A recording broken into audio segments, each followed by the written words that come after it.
Começa agora o podcast De Fato. Uma visão popular do Rio Grande do Sul, do Brasil e do mundo.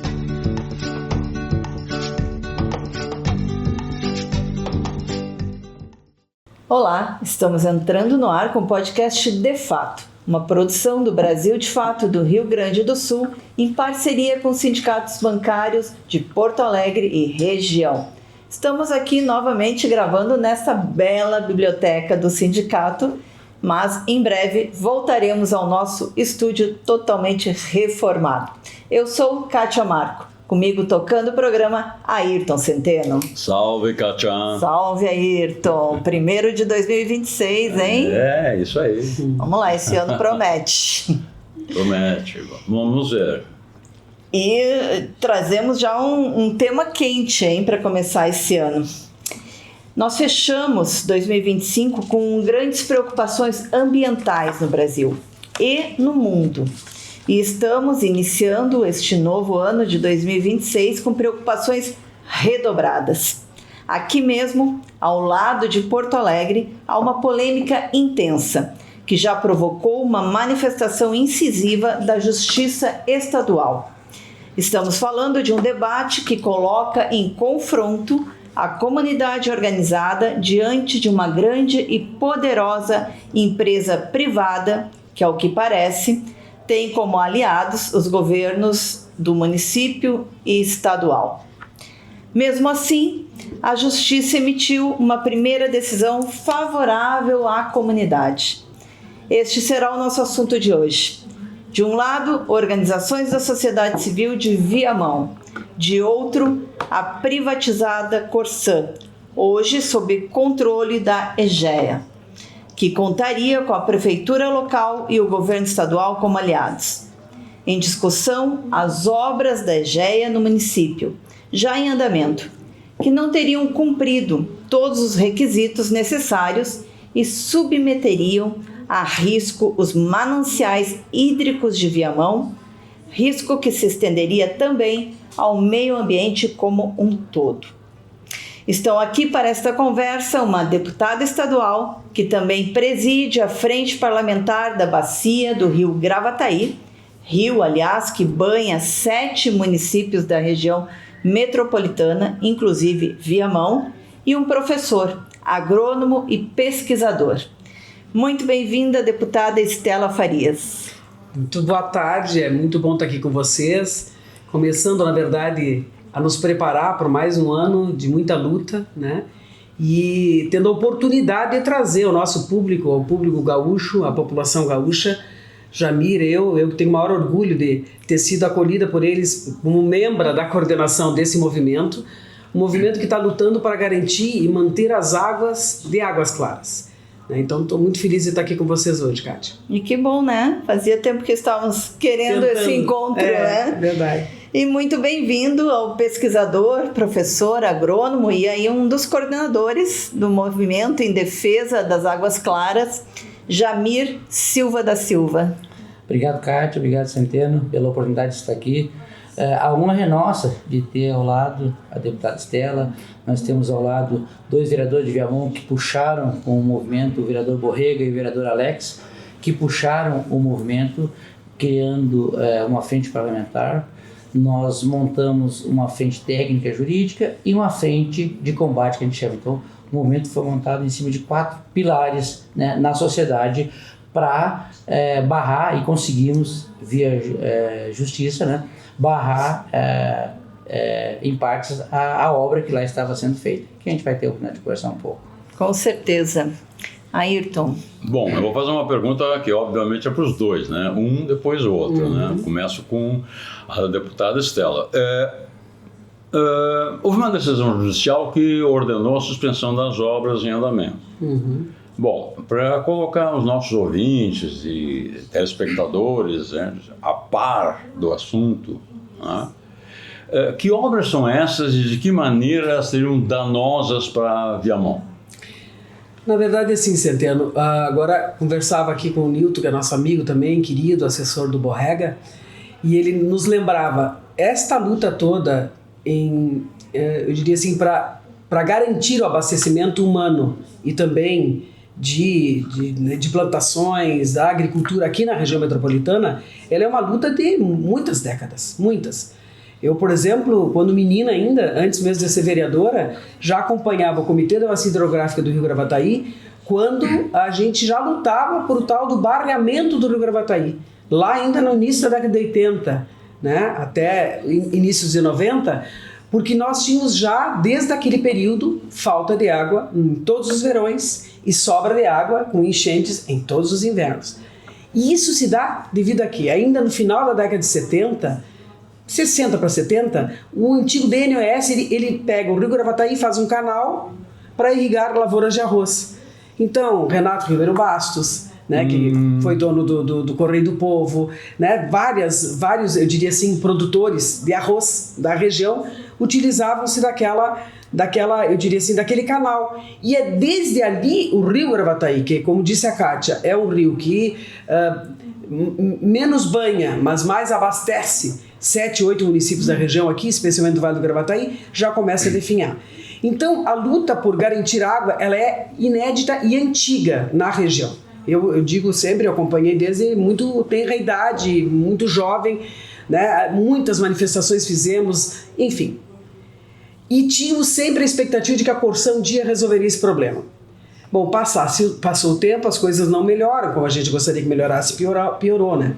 Após o advento da privatização, da venda da Corsã para a EGEA, o que a gente observa? Bom, vou voltar um pouquinho atrás ainda. É ainda por conta do projeto que houve do Pro-Guaíba, um projeto também magnânimo, enorme, que era para despoluir Guaíba, né?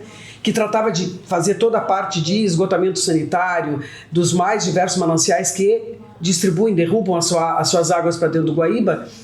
A partir de lá se começa a ver que era preciso trazer novas fontes de captação de água para abastecer a região do Vale do Gravataí. A gente chega no governo do Tarso. Lá no governo do Tarso chega-se à conclusão de que tinha necessidade de se ter uma nova estação de tratamento de água lá então no Lami Itapuã. Porque vários estudos davam conta que sim, era necessário recuperar, por exemplo, a mata ciliar do Gravataí, recuperar o leito do Gravataí, fazer mini barreamentos no Gravataí. Então tem projetos nacionais. O Ministério do Meio Ambiente tem recursos que estão aí na mão já da Secretaria de Meio Ambiente do Estado. Olha, até onde eu lembro ainda desde do final do governo do Sartori, pegou todo o primeiro e o segundo governo do Leite, para fazerem esse mini barreamentos, para ir recuperando o Rio Gravataí também, reter água no inverno, liberar água no verão, enfim, tem jeito para tudo, e tem tecnologia hoje para tudo, e simples. E surge a ideia desta obra, que seria assim, não era uma panaceia, mas os estudos técnicos apontavam, né, Jamir? Era a solução. Primeiro, depois o Jamir falará tecnicamente muito melhor do que eu, nós temos um manancial hídrico fantástico, que é o Lago Guaíba, que é infinito. Então, não se trataria jamais de abandonar o Gravataí, mas de fortalecer o Gravataí, trazendo água de lá do Lami Itapuã para, né, nunca mais faltar água para, por exemplo, Lomba do Pinheiro, em Porto Alegre, que também é abastecida ali, Viamão, Alvorada, Gravataí, Cachoeirinha.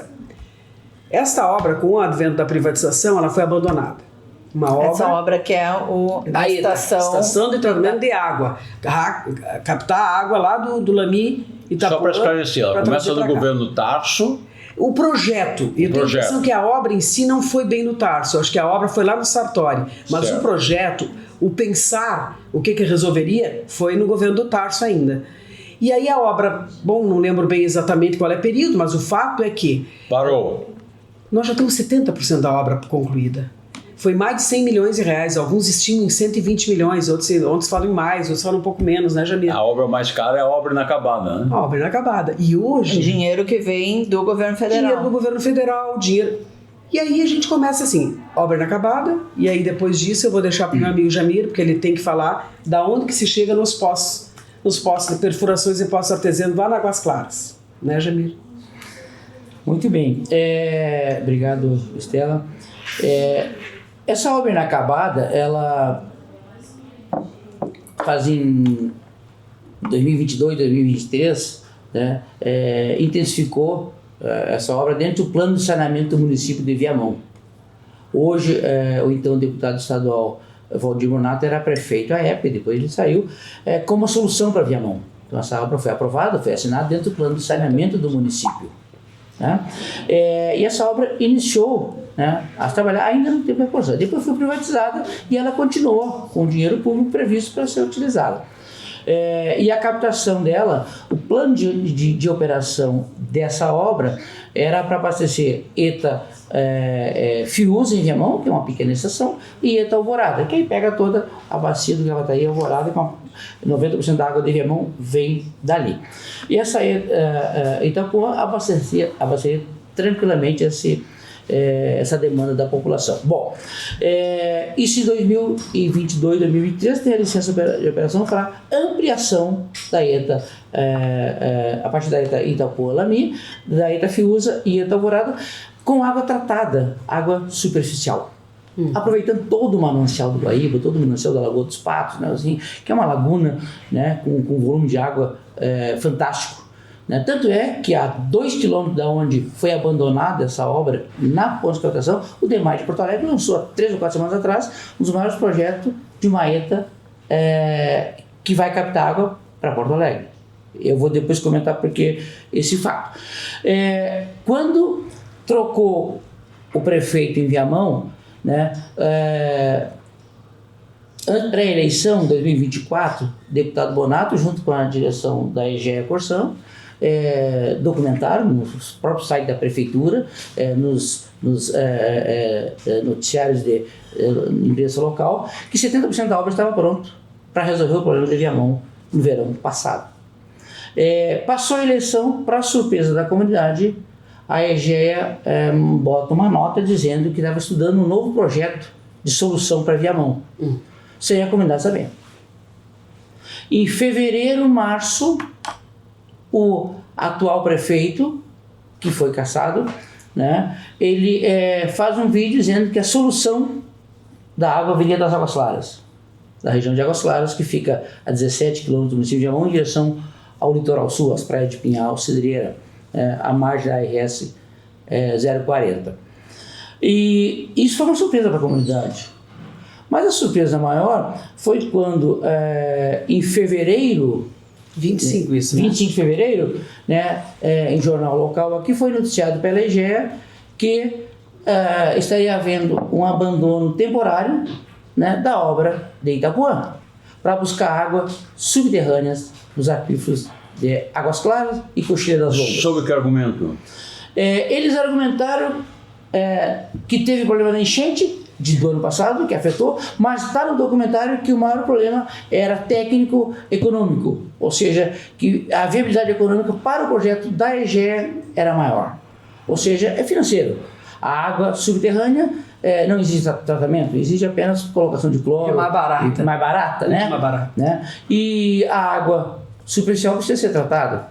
E isso faz parte de um grande, é importante que se diga aqui para os ouvintes entenderem, isso faz parte de uma grande estratégia da empresa que privatizou a Corsan, da empresa hoje que detém a concessão, que é o seguinte: mudar a matriz de uso, da matriz da água em uso, ou seja, sair da água tratada subterrânea, onde exige um cuidado do tratamento, tem mais para uma água subterrânea.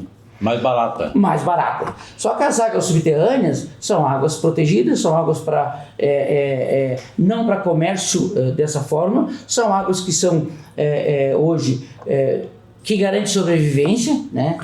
Reservas, né?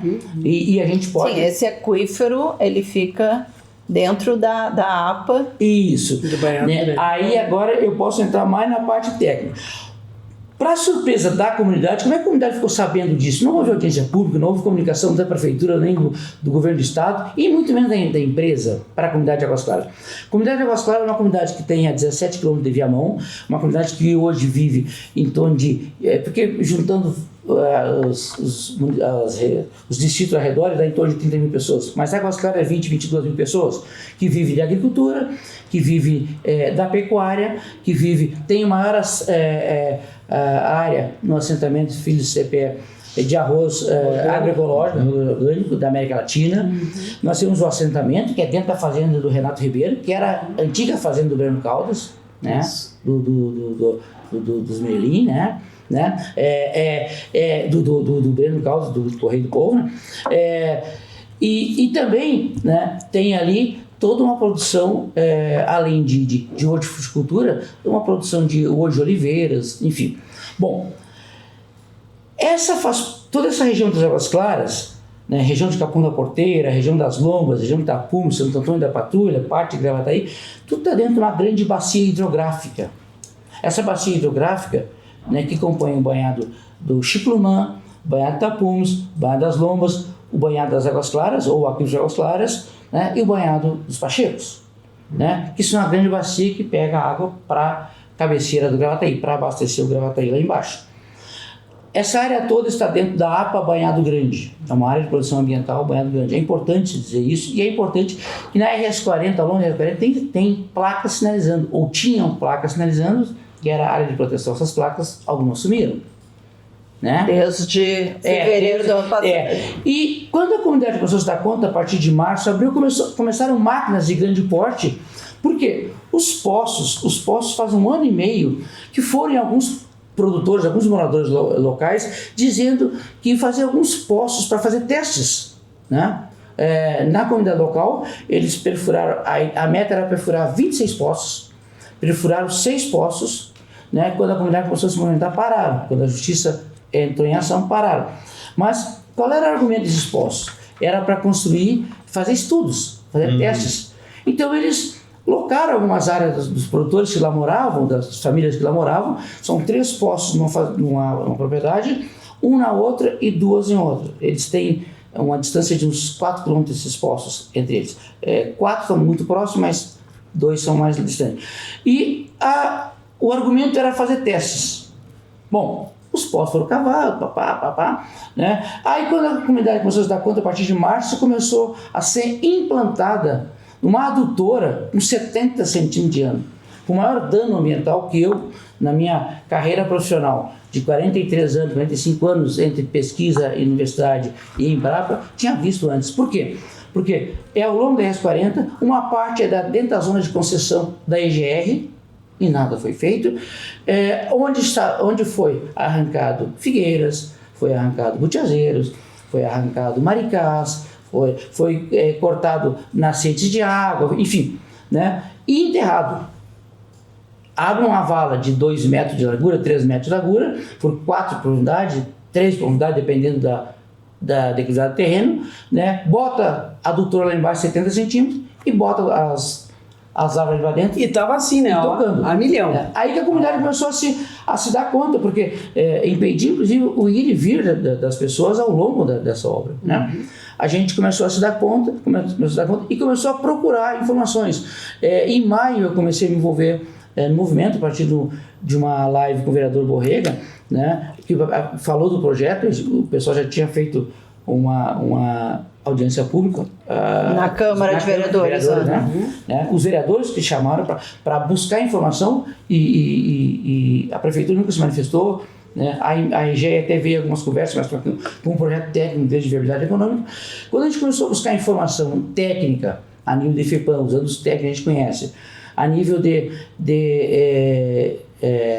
o Ministério do Meio Ambiente, o ICMBio e o IBAMA, começamos a buscar DRH, tecnicamente não tinha documento para essa obra.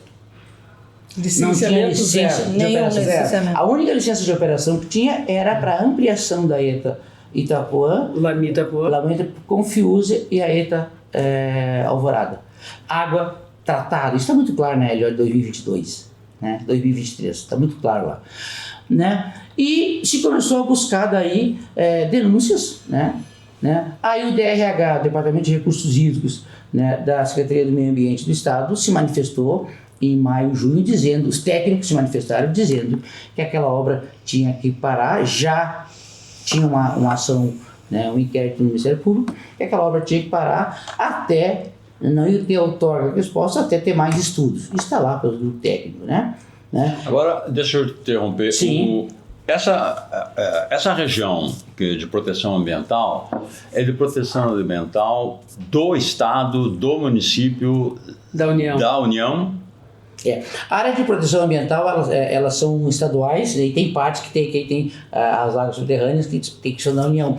E tem dentro dessa, que é importante, para completar só essa essa questão dentro dessa APA Boiada Grande, porque nas áreas de proteção ambiental se pode utilizar, tu pode ter um plano de manejo sustentável para todo que tem arroz orgânico, agricultura, famílias morando ali, enfim, tu pode usar, desde tem um plano de sustentação, um plano ambiental.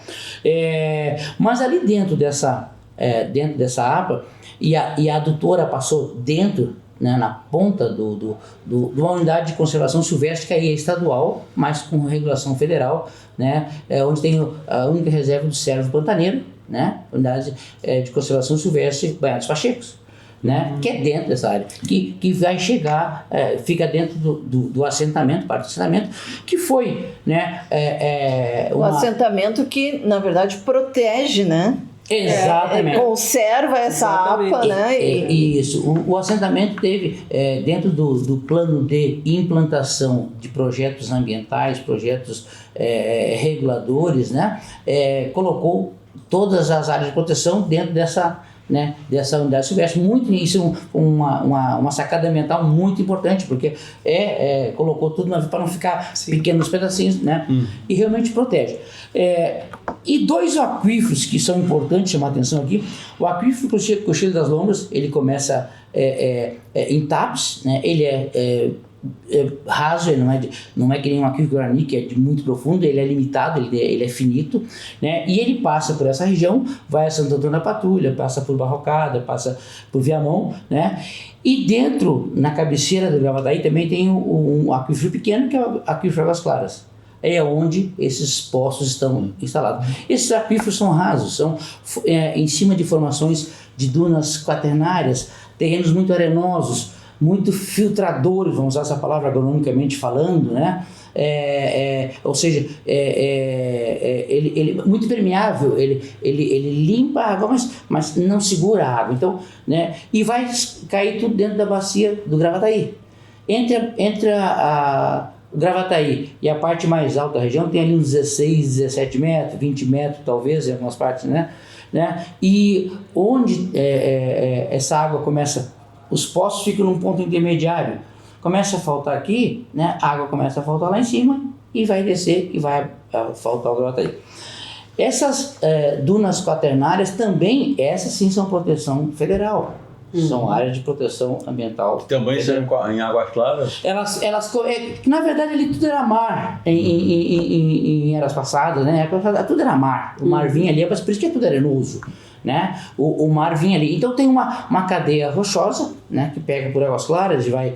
Depois ela desvia para a região das Lombas, Santo Antônio da Patrulha, né? Ao lado esquerdo, que indo de Porto Alegre para Viamão, é onde tem esses aquíferos, e ao lado direito nós vamos cair na Lagoa dos Patos. Mas aquelas dunas são importantes, são subsuperficial, né? São importantes para manter, né, essa cadeia, né, rochosa, onde vai manter essa água ali dentro, né? E são águas rasas, são água com profundidade, esses aquíferos de 80 a 100 e poucos metros. E na região há risco, digamos assim, de uma exploração intensiva dos aquíferos, há risco de se esgotar esses aquíferos? Esgotamento a longo tempo, sim. Agronomicamente falando, tecnicamente falando, sim, porque a capacidade de reabastecimento pela água da chuva é menor do que a capacidade de retirada. Dentro do projeto inicial, o projeto inicial era tirar de 550 a 900 litros por segundo. Da EGEA. Da EGEA Corsã. Né? Isso que assustou muito, porque isso seria mais do que a necessidade de Viamão. Sem dúvida. Só para ter uma ideia, 550 metros cúbicos dá 47,7 milhões de litros diários de água. A população de Águas Claras, de 20 mil, 22 mil habitantes, utiliza em torno de 3 mil, considerando uma informação que a gente usa, né, da Confederação Nacional dos Municípios, de uso de 154 litros por habitante. Uso para consumo, para lazer, para manejo, né? Isso daria para quase 600 mil pessoas. Viamão tem 220 mil pessoas. Estela, isso... Assim, o Jamir está aqui falando, né? E parece que eu estou num déjà vu aqui, com tudo o que aconteceu todo o movimento também em Viamão em relação ao aterro sanitário que Ao queriam lixão. colar, o lixão que Não. queriam colocar Não tá no acabado. Cantagalo, Tá acabado. ainda não está fechado, né? Que também pegaria, né, as águas ali do Isso. aquífero, né? Também iria colocar em risco, e que também foi no governo do deputado Bonato, né, que se começou essa negociação. E a GEA, ela é uma empresa que ela é controlada por um grupo, o Equipave, né, das famílias Vitorazzo e Toledo, contando com aportes internacionais, capitais internacionais, como o Fundo Soberano de Singapura e o UFC, que é ligado ao Banco Mundial. O lixão também tinha empresas de fora, né? Tem ainda, porque o caso ainda não está fechado. Ou seja, a gente está falando aqui de um grande plano de negócios envolvendo o Viamão? Eu não tenho dúvida disso, né? Eu não tenho dúvida de que o Estado do Rio Grande do Sul embarcou, né, de caso pensado, num projeto que é isso que dizia o Jamir. É um projeto que muda a estrutura hoje, inclusive de captação de água e tudo mais. E transforma-se bem no momento que tu vende uma empresa pública para uma empresa privada, no caso da água ou da energia elétrica, particularmente a água, porque a água a gente ainda diz assim, ela não pode ser tratada como mercadoria em hipótese alguma, né? Porque ninguém sobrevive sem água. Sem energia elétrica tu sobrevive. Agora, sem água não tem como. Então, assim, quando tu entrega, né, os teus mananciais para a iniciativa privada fazer o que ela está fazendo, é notório, isso que o professor Jamir está falando, é notório. Eles fazem o abandono e eles estão abandonando, e eu fiquei sabendo que a gente esteve em Brasília, nós fizemos uma caravana e fomos a Brasília, tivemos o Ministério do Meio Ambiente, tivemos o Ministério de Povos Indígenas, né, falando com os dois ministérios, levando essa preocupação, e lá a gente ouviu, a EGEA, ela não é só proprietária da antiga Corsã, ela é proprietária de diversas outras empresas de água em diversos estados brasileiros. Uma coisa que é importante a gente notar do tamanho da EGEA, né, que ela está presente em 890 municípios. Isso. Ou seja, e tem uma outra particularidade que eu acho que tem muito a ver com essa pujança da EGEA, que é o que aconteceu durante a Operação Lava Jato. Na Operação Lava Jato, as duas grandes concorrentes da EGEA eram a Odebrecht e a Queiroz Galvão, que foram, digamos, atingidas abaixo da linha d'água pelas ações da Operação Lava Jato. Isso. O que aconteceu é que, aproveitando essa lacuna, esse vácuo, a EGEA avançou. Com certeza. Não, com certeza, não há dúvida disso, né? Eu estava comentando, assim, nós tivemos os ministérios lá do Meio Ambiente e de Povos Indígenas em Brasília, e lá nós ficamos sabendo de que este modelo do abandono de águas superficiais para a captação de água subterrânea está se espraiando pelo Brasil afora, como diria o Livre Dutra. Isso é muito grande. Então, quer dizer, nós fomos lá dizer exatamente isso, é o que a gente tem tratado, inclusive, com o Ministério Público Federal aqui no Estado, né? A gente tem dito, isso não pode acontecer. No momento que se abandonar as águas superficiais e buscar as águas subterrâneas, que para eles é extremamente interessante, porque barateia o custo, aumenta o lucro, uma empresa privada, ela prevê o quê? Lucro. Por isso que a água não poderia ter sido privatizada. Porque a água não é mercadoria. A água ela tem que servir para abastecimento humano, para as atividades humanas e, enfim, criação de animais, tudo que nós sabemos. Tem um grande episódio, que vale lembrar, aquela guerra da água na Bolívia, né? Não, exatamente. Aquele levante popular. Exatamente. Né? Então, a gente observa isso. E aí é apavorante pensar que aqui a gente vê um certo, eu diria assim, silenciamento de órgãos de fiscalização que não poderiam estar silenciosos diante desta gravidade, né? Então, tu vai no Ministério Público, mas agora tem uma ação civil pública, vai ser resolvido na ação civil pública, né? Por que nós estamos, inclusive ontem houve uma reunião que eu não pude fazer parte, mas o movimento está se organizando porque sabe que isso aqui é briga de cachorro grande, isso aqui não é coisa pouca, né? O movimento tem hoje grupos técnicos que estão trabalhando, aliás, ontem eu falava para minha turma, tia, se a gente conseguir, eu vou batalhar sobre isso, viu, Jamir? que a gente consiga abrir uma comissão especial na Assembleia. Por que a comissão especial nos dá 180 dias de trabalho e nos dá condições, inclusive financeiras, de contratar especialistas? Não porque nós não tenhamos, nós temos. Mas os especialistas que nós temos são todos hoje fazendo um amor o trabalho. Então eles trocam as suas atividades, né, profissionais, e ainda nos ajudam. A gente precisa ter gente paga, né, para poder fazer os estudos todos e nos ajudar, inclusive, a garantir que a liminar não caia, que a ação civil seja vitoriosa pró-população, né, e não contra a população. Mas é um risco que a gente corre. Então isso é o que mais nos apavora. Por isso que eu saúdo mais uma vez vocês, porque nós precisamos cada vez divulgar mais este tema e nos causa muita estranheza. Ouvi do Ministério Público Federal, do Ministério Público Estadual, ouvi da SEMA DRH, ouvi da FEPAM, ouvi do Tribunal de Contas do Estado, dizer, tipo assim, não tem muito o que fazer, tu entende? É isso aí mesmo, foi privatizado. Uma coisa que tem um companheiro nosso, né, Jamir, que é o Ico, que sempre fala, como que o Estado, no momento que privatizou, lava as mãos? Uhum. E muito bem, vendeu, tá, não é mais dele. Não é mais dele, como assim? O responsável em primeira e última análise ainda sobre o cuidado da água no Estado brasileiro, em qualquer Estado, qualquer ente federado, ainda tem, mesmo que tenha vendido. Né? Para isso tem os órgãos de controle, de fiscalização e tal. Então nos deixa muito, nos causa muita estranheza, é apavorante pensar o que tem por trás disso tudo. De fato, a história de como a EGE chega no Estado, das pessoas, inclusive agentes públicos, políticos, né? O CO, como foi dito aqui, eu digo isso com tranquilidade, porque não tem como negar, o antigo chefe do Ministério Público Estadual hoje é CO da EGE, Dr. Fabiano Dalazen, que aliás, durante todo o período da pandemia, eu era candidato a prefeito em Alvorada, e nós denunciando uma série de problemas que a gente estava vivendo ali, junto ao Ministério Público Estadual, e a gente não entendia por quê, as coisas foram sendo tudo arquivadas.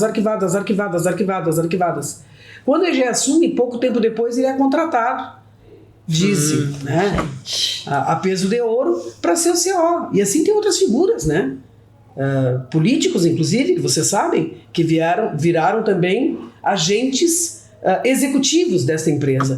Então, é uma coisa, de fato, assustadora, né? Já nos disseram, vejam bem onde é que vocês estão se metendo e tal. Nós não podemos temer de nos meter. Nós precisamos que mais gente se meta, mais gente se envolva, mais agentes políticos, mais veículos de comunicação, mais técnicos nos ajudem, porque nós estamos tratando daquilo que eu digo de uma briga grande. É um capital internacional de olho na nossa água, né, e abandonando a captação superficial. E se isso ocorrer de fato, Kátia e Centeno, aí vai ser o fim das nossas águas superficiais. Os rios que hoje estão, por exemplo, o Gravataí é um dos mais contaminados hoje, né, está entre os mais contaminados do país, né? Metais pesados. Acho que era o mais contaminado do Rio Grande do Sul, né? Do Rio Grande do Sul, com certeza. Sinos, né? Com certeza. Mas está entre os do Brasil também. Bom, mas e aí? Tu não vai tratar? Então, assim, já tem recurso para isso, tem que tratar, né? Deixar a água subterrânea para as futuras gerações, para momentos, de fato, onde a gente não vai ter mais de onde buscar água, e tratar de organizar a captação de água de mananciais como a gente tem aqui no Lago Guaíba. É mais lucrativo não tratar toda a vida, deixar apodrecer tudo. Exatamente. Deixar apodrecer tudo, exatamente. E, Jamil, a gente está falando da água. A água hoje seria o ouro, né? Exatamente. É o ouro que tanto se lutou por ele em séculos passados, né? Que a gente fala, a água é vida, isso vamos dizer assim, é uma frase de biologia, mas é verdade, tudo é biologia, né? Mas é importante pegar um gancho do que a deputada Célia está falando, para chamar a atenção o seguinte, o que surpreende nesse caso, e a gente vai agora falar um pouquinho mais do caso, é o seguinte, a isenção do Estado, que pela Constituição, o Estado tem que fazer os seus planos de saneamento, o Estado tem que ter os seus planos de regulação, tem que ser as agências reguladoras, tem que ter, não pode ser uma empresa privada, porque tem uma concessão, ela tem uma concessão de prestar um serviço, não de definir políticas públicas. Né? E o que se viu hoje no Estado, o que se viu hoje no município de Viamão, é que a empresa montou um projeto que é um projeto de política pública, né, para captar água. Então isso é o que assusta. Né? E não só Viamão, tem outros municípios arredores, porque nós podemos falar da grande região metropolitana, né? Tu falaste no início, né? São 7, 8 municípios que o Gravataí afeta diretamente, e tem nos indiretamente, porque a água, ela perpassa A água, nós temos que falar em grandes bacias, né? Uma bacia hidrográfica, né? Então, hoje a grande preocupação é o seguinte: as prefeituras se isentando do seu plano de saneamento ou permitindo que a empresa venha e mude de qualquer forma e não passa pelos órgãos competentes da própria prefeitura. No estado da mesma forma. Então, isso assusta muito da forma que é feita. Aliás, sobre o que tu está falando, em 2019, a EGEA venceu uma licitação de PPP, né, parceria público-privada, para operar sistema de esgoto em 9 municípios da Grande Porto Alegre. Isso, incluindo Alvorada e Viamão. Exatamente. E só para vocês terem uma ideia, Viamão tem 6% de... É um dos municípios que tem o menor percentual de esgoto tratado do Brasil. 6%. É. E água, Gente, 98%. Então vai passar para 99%. Então, o abastecimento de água tem limitações em algumas épocas, porque tem muitas perdas ao longo de tubulações. As perdas que chegam a 50%. Quem é que vai pagar essas perdas? Né? E o esgoto é 6%. E não se fala, nesse plano de saneamento aqui não se fala em esgoto. A empresa fala em buscar água e vender água. Tirar água, uma pergunta que o Centeno fez anteriormente. Se pegar o volume de água que pode chegar a 900 litros por segundo, que está nos projetos iniciais, mas os 550 litros por segundo, de 47 milhões diários, que pode chegar a 77 milhões, isso pode chegar até 1 milhão de pessoas. Essa água não é só para Viamão. Tá?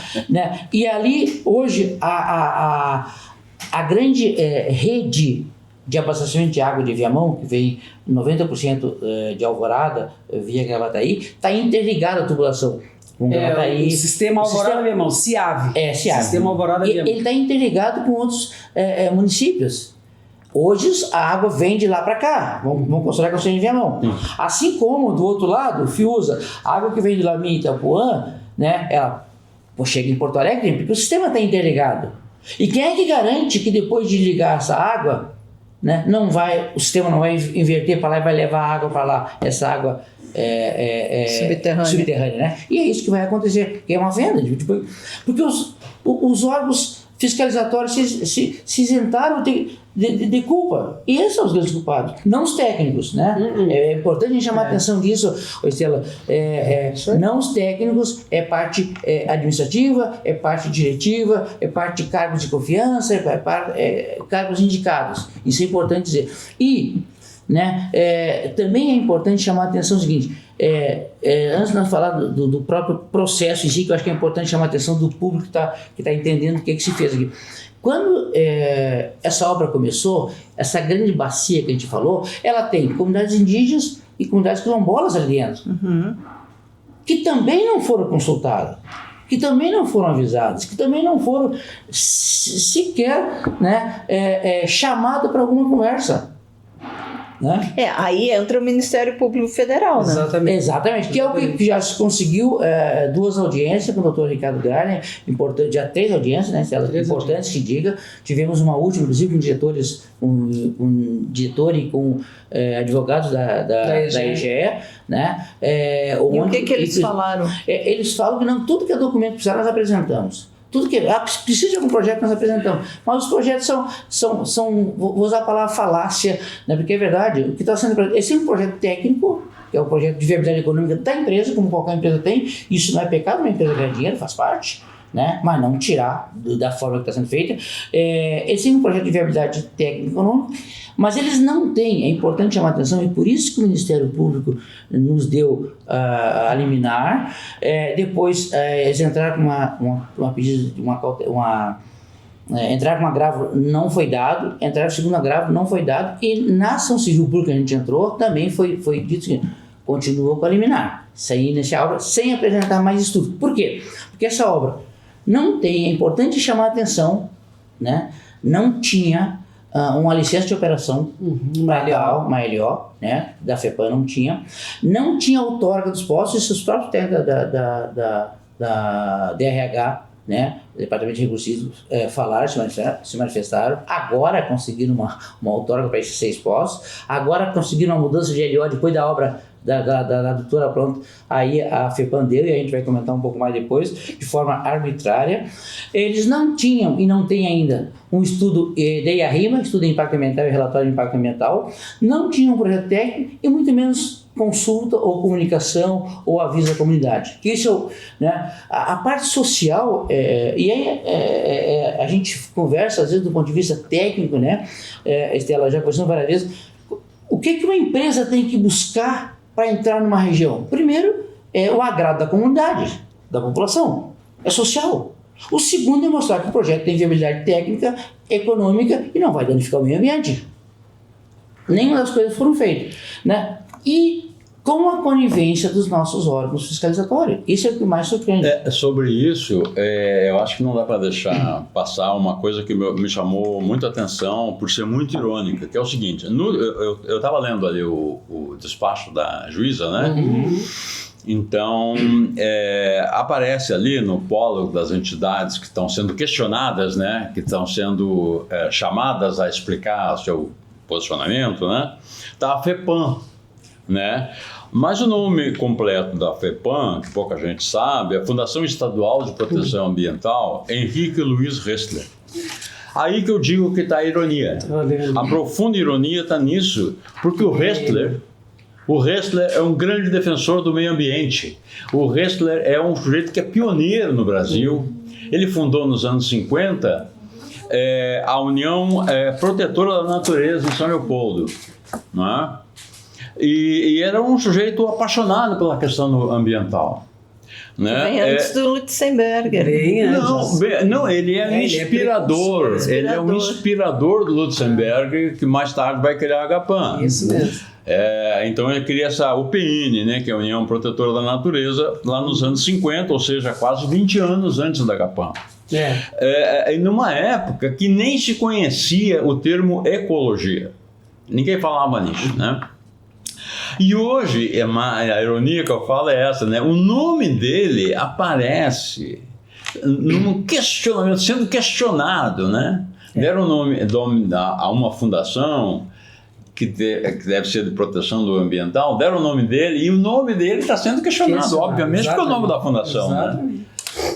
E é importante, bem, desculpa eu te passar, Estela, esse ponto que tu colocou, é muito importante chamar a atenção o seguinte, o grupo técnico e na FEPAM,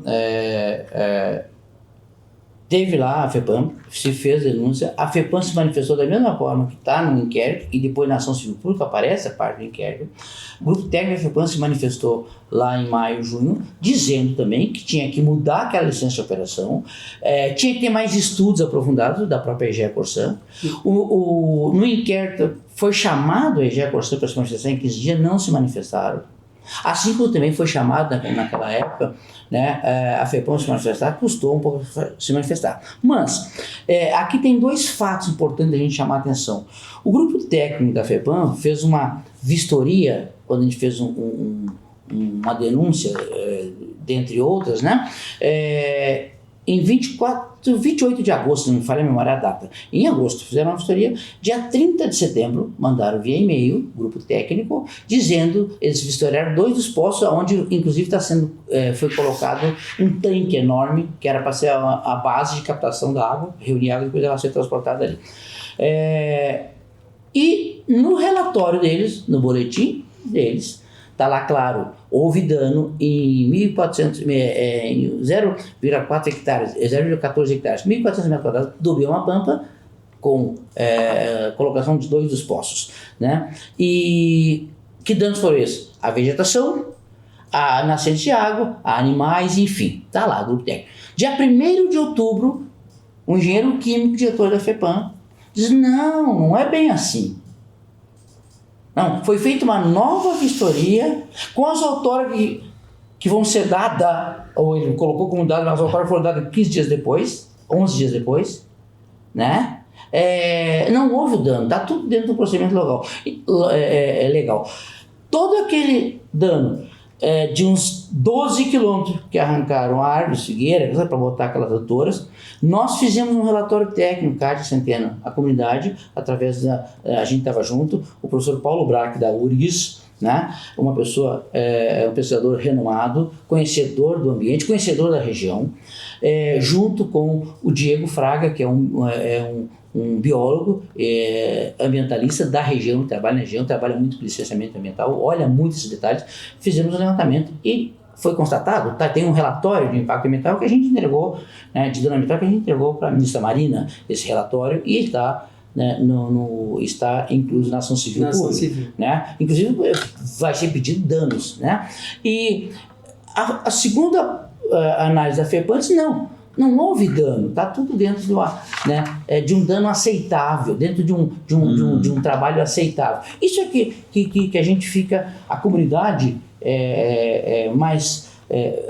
a população em geral fica muito assustada, porque hoje se a gente cortar, né, um pé de maricá, por exemplo, né, é crime inafiançável, a gente sabe como aí a prefeitura vai lá e multa, né, e outros órgãos, a FEPAM vai lá e multa, enfim. Então, esses aspectos são muito importantes de chamar atenção e precisamos nesse momento. Por quê? Porque na própria ação civil pública, que estava lendo aí, a FEPAM foi um dos que foi cobrado, a EGEA foi outro que foi cobrado, o próprio Ministério Público, né, uma parte foi cobrado para dar celeridade, o DRH e foi cobrado a Prefeitura de Viamão também, para se manifestar. Na ação civil pública tem 5, pontos que foram cobrados para se manifestar, né?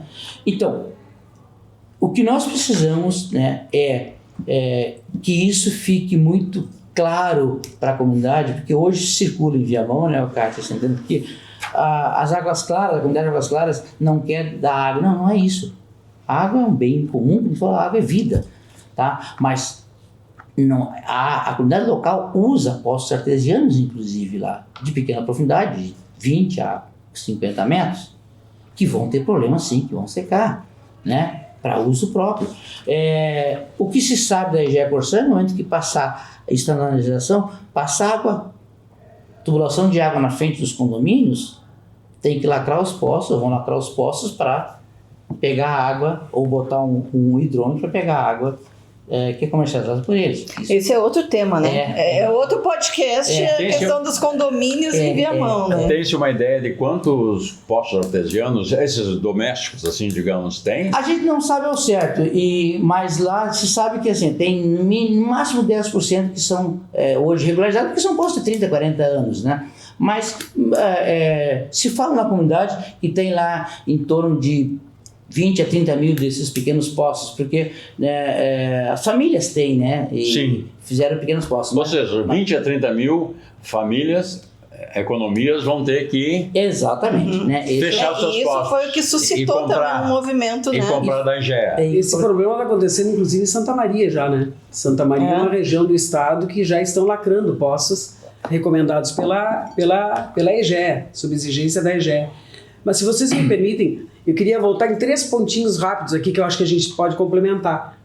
Primeiro, o tema do marco legal de saneamento que tu estava falando antes. O marco legal ele é de 2020, né? Estava olhando aqui a data. De 2020. E ele exige que todos os municípios eles estejam com o esgotamento sanitário regularizado de forma universal até 2033. Essa mesma EGEA, como tu falaste, teve 6, 7 municípios da região que também lhe fizeram a concessão, né, para a captação de esgoto, rede de esgoto e tal. A Corsã também vinha fazendo essa rede, um problemaço enorme. Eu não sei como é que é propriamente Viamão, conheço mais a situação de Alvorada, Jamir, mas em Alvorada, tipo assim, rede onde eles têm, como é que chama a tal que é inversa, a rede é mais alta, não, é mais baixa do que a casa. Então a casa está aqui e a rede está aqui. Aí as pessoas, passando a rede aqui em cima, tem que comprar uma bomba para ela tirar o seu esgoto da sua casa para jogar para dentro da rede. Coisas estapafúrdias, sem contar toda a destruição, aí sim, das redes de pavimentação das cidades e tal.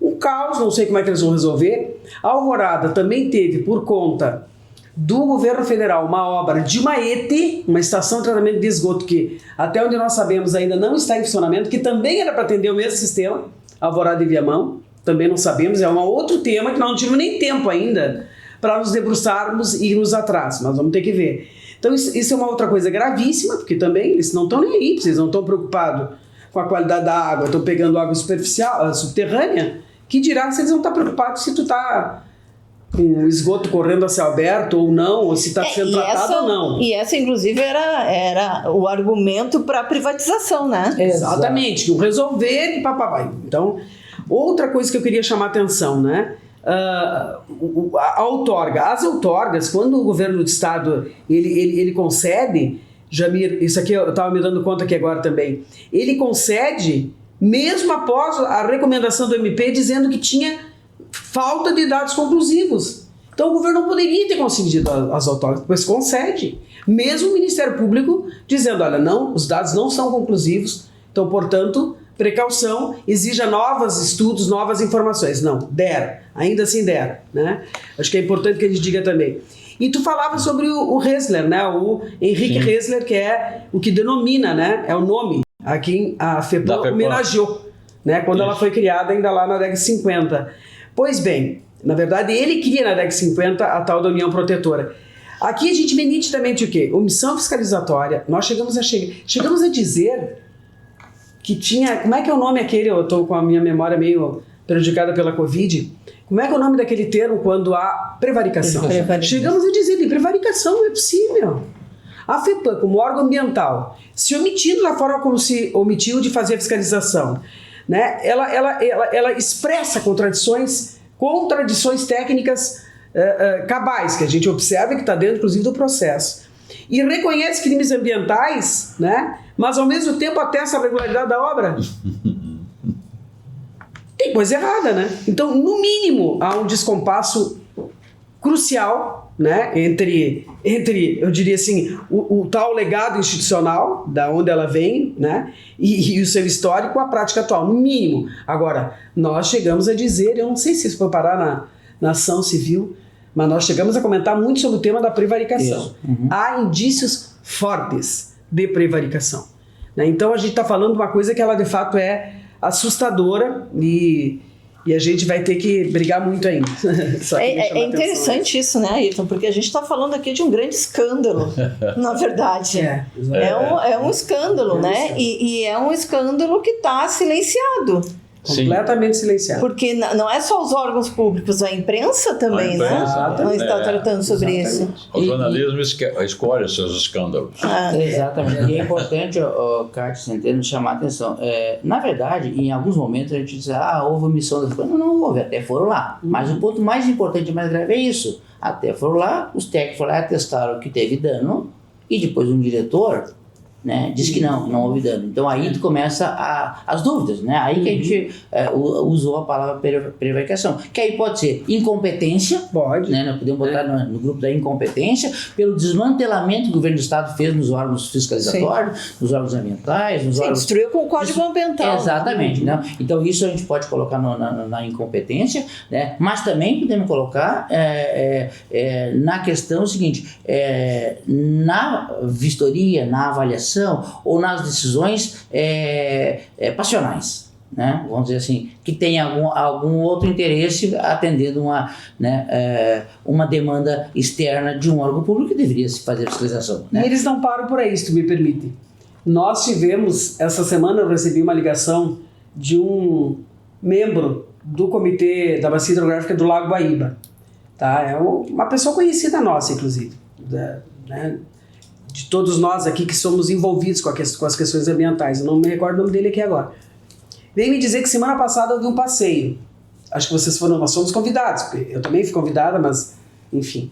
Um passeio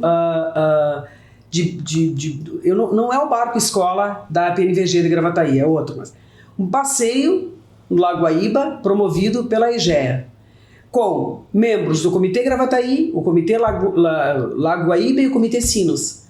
Onde a EGEA, que patrocinou o passeio, buscou fazer o debate do convencimento de que tínhamos que acabar com os comitês e ter um único comitê. Nós temos 25 comitês de bacia hidrográfica no estado do Rio Grande do Sul, cujo nosso companheiro Miguel Rosseto, inclusive, ele tem uma frente parlamentar das bacias hidrográficas. Eu disse para ele, deixa a bacia hidrográfica do Gravataí para eu tocar, e a gente trabalha junto, mas ele atende todas as demais. São 25 ao todo, incluindo a de Gravataí. E aí ele me liga, apavorado, acho que foi no domingo passado, deputado, é o seguinte aqui, aterrorizante, estava lá a EGEA, e ele... Por que eu estou chamando a atenção disso? Porque o Comitê da Bacia Hidrográfica do Rio Gravataí, que historicamente também sempre teve em mãos ou de técnicos responsáveis, ou de ambientalistas, ou do movimento social preocupado, hoje está na mão do secretário do Meio Ambiente de Viamão, aliás, de Canoas, e a vice-presidenta é um quadro técnico da EGE. Então a EGE hoje, entende? É a raposa cuidando do galinheiro, literalmente. E eles estão em franco processo de assumindo os comitês também. Claro que são os órgãos fiscalizadores. Que também o comitê, os comitês, ainda que sejam, né, e tem elementos que lhe conferem a possibilidade de ser, inclusive, deliberativo, né, mas eles têm mais o caráter consultivo. Mas era um espaço, historicamente, né, onde tudo era concertado. Então, os interesses lá dos plantadores de arroz estão lá eles representados. Os interesses da comunidade, da sociedade civil organizada, os técnicos, FEPAM, né, IPH, URGS, todo um corpo, né? E que, obviamente, exige os comitês, eles começam aqui no Rio Grande do Sul. Os nossos, inclusive, o Comitê Sinos e o Vale do Gravataí, são os dois mais antigos da história do Brasil. E servindo de referência para os comitês no restante do país. E hoje também eles estão, né, querendo tomar conta de todo o campinho mesmo.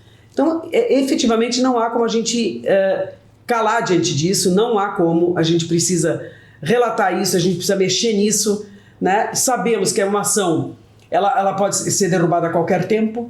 O poder que nós estamos enfrentando, o poderio econômico, né, desta empresa é muito grande, e não só econômico, hoje ela tem um poder político pesado, né, e tem um poder, inclusive, em outras instâncias. Então, a gente precisa estar sempre trabalhando fortemente para garantir que a gente consiga manter esta liminar até que se defina, né, o final desse enredo todo, né? E dentro dessa, para completar a parte técnica, dentro do nosso grupo técnico, hoje nós temos o respaldo de 8 instituições representativas de classe, da URGS, de outras instituições, a ABS, né? O IPH. IPH, outras instituições de pesquisa, o pessoal, né, do CENG, o Eduardo, que foi um dos diretores da Corsan, foi funcionário da Corsan. O CENG, que é o Sindicato dos Engenheiros.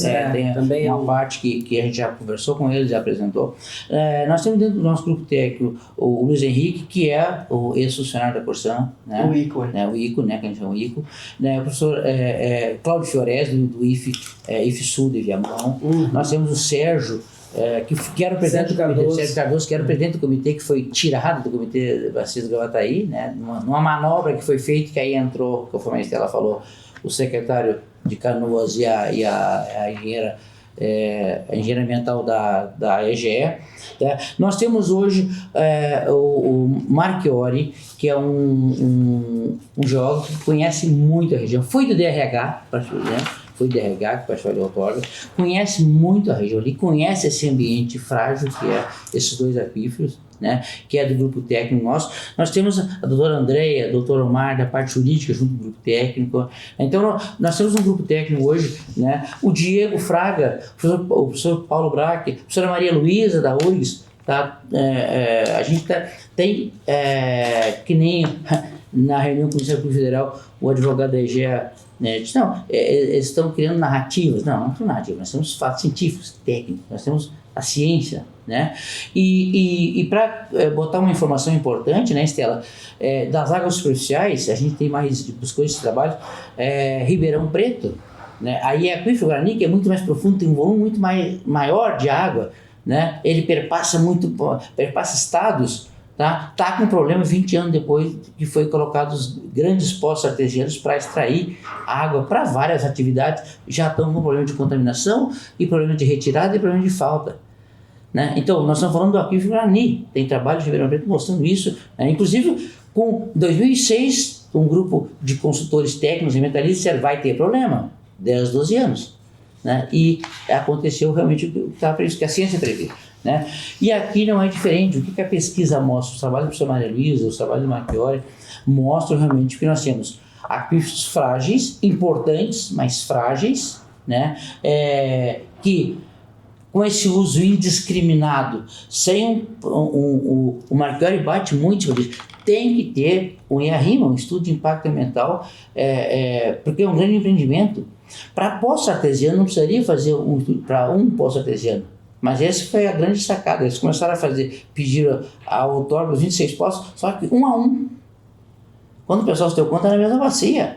Eu estava pedindo um poço aqui, outro poço aqui, outro poço ali, mas é a mesma bacia. Né? Aí que a justiça trancou. Né? E eu acho que é importante também a gente contextualizar isso no âmbito mais de toda a América Latina, né, gente? Centeno falava sobre o tema da guerra da água, né? Porque, no fundo, tudo isso que nós estamos vivendo, ele está inserido neste debate. Né? Quer dizer, a América Latina, ela concentra o maior volume de água doce do mundo. Está aqui. A Amazônia, toda a nossa... Né? Então, o que tem a ver ali os pocinhos? Não, isso tudo... E lembra que eles falavam que eles estavam abrindo para fazer estudos. Eram só pocinhos para fazer estudos, né? Para depois verificar, porque eles não sabiam nem dizer qual era a quantidade de água que tinha lá, etc, etc. Estudos. Mas esse tema aqui também é um tema que daria outro debate, viu, gente? Com certeza. Mas eu quero agradecer muito a participação de vocês, deputada estadual Estela Farias, ao pesquisador, agrônomo. O Jamir foi funcionário da Embrapa Pelotas. Nós tivemos aqui... Agora, recentemente, o Leonardo, né? Que é da chefia geral lá. Isso, da Embrapa, né, que faz um trabalho genial com a agroecologia. Exatamente, né? Agradecer, Jamir Silva da Silva, também a tua participação, e estamos aí à disposição, né? A ideia é a gente fazer, Centeno, uma série de reportagens para o site do Brasil de Fato, né? Sobre essa questão e, enfim, todos os detalhes, né, que envolvem as interfaces, né? Esse debate, que é isso, né? A gente está falando aqui justamente de uma guerra da água que vai muito além dos poços nas águas claras em Viamão, né? Então, é um tema que vai render muito debate ainda. Isso é uma disposição e agradeço mais uma vez a oportunidade, a comunidade agradece, as Águas Claras. A gente representa aqui um grupo grande de técnicos e de pessoas, né, Estela, que estão lá. Né? E agradecer as pessoas envolvidas hoje no parlamento, além do vereador Borrega, do Alex, a deputada Estela, a deputada Sofia Cavedon, parceirona nossa. Tivemos audiência com o Paim, em Viamão, senador Paim. Daqui a pouco eu vou esquecer o nome de alguns, me perdoem quem eu esqueci. O Adão Preto Filho. Adão Preto, você fez o Adãozinho. Nosso parceirão sempre. Não, a gente que agradece muito, viu? É bem importante você, Centeno, Kátia, o BDF, né, que nos dá essa oportunidade, porque bem como vocês disseram, não está fácil abrir diálogo ou conseguir ser ouvida por outros veículos, né? Não dá nada fácil, e vocês são uma porta sempre aberta, aquilo que é de interesse público mesmo, né? Muito obrigada. Nós que agradecemos, e agradecemos a você que esteve conosco, né, desejando um 2026 aí cheio de vitórias, né? E que nesse ano a gente possa conquistar mais direitos, conquistar uma vida melhor e não ficar brigando para manter aquilo que a gente já tem. E quero aproveitar, né, e sugerir que você inicie 2026 fazendo algo diferente. Apoie o Brasil de Fato. Apoie essa comunicação, como disse a deputada Estela, que abre as portas para todos os debates importantes da nossa sociedade e que fala aquilo que a grande imprensa não fala. Temos lá o nosso site, o apoia.se/Amigos do Brasil de Fato RS. Você pode contribuir com o valor que você tiver condições. Todos os valores são importantes para nós. Lembrando também que se você tem um recado, uma crítica, sugestão de pauta, pode entrar em contato pelo nosso e-mail, redacalrs@bdfestados.com.br. Ficamos por aqui. Semana que vem estamos de volta. Esse foi o podcast De Fato, uma parceria do Brasil de Fato Rio Grande do Sul com o Sindicato dos Bancários de Porto Alegre e região.